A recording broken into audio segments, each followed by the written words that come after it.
Welcome to The Insider.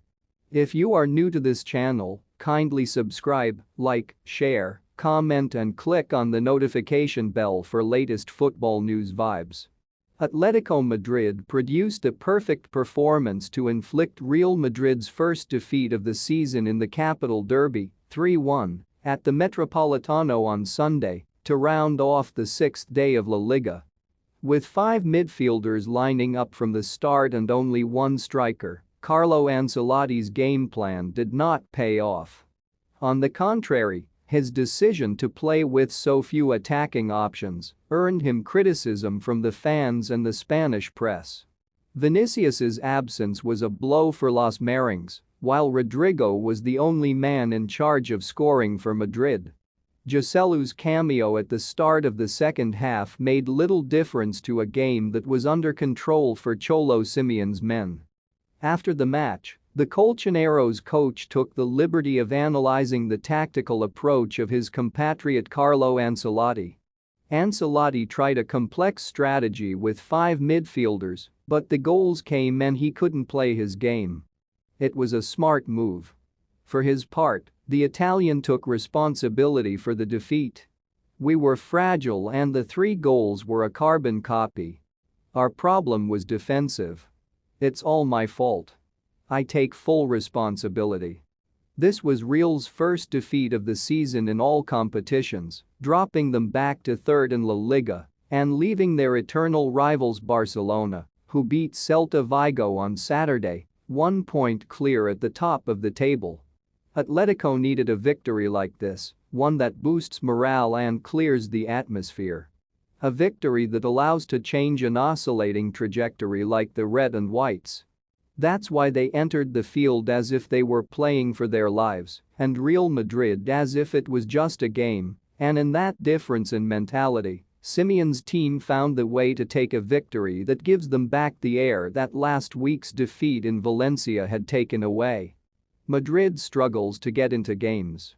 It is customary for them to give in at the beginning, as if they wanted to give the opponent an advantage in a race where they know they will finish stronger.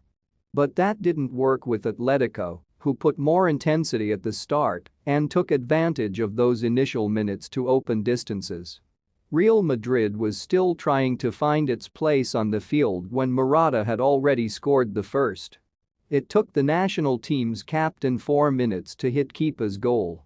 Samuel Lino centered from the left with his right foot, and Morata headed the first one. The scene was repeated at the start of the second half. But this time Morata took less time to hit. The first minute had not been completed, and Morata had already scored his team's third. The one that cleared the doubts that had arrived with Cruz's goal. Alaba was scolding Fran Garcia for a mistake he had made in watching Morata.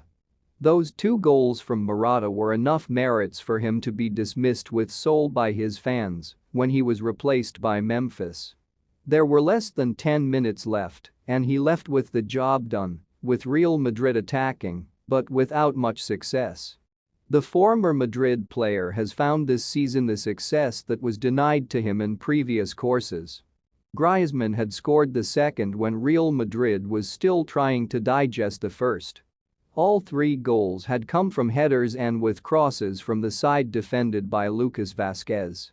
More than coincidences that Ancelotti tried to correct by changing the fullbacks to bring in Nacho and Mendy in the second half. He didn't have much on the bench to reactivate the attack.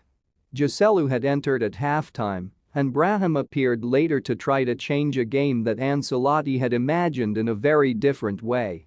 He gave Cruz and Modric the starting positions, thinking that Atletico would wait behind and let him play, but he found an opponent who pressed and did not let him play the ball.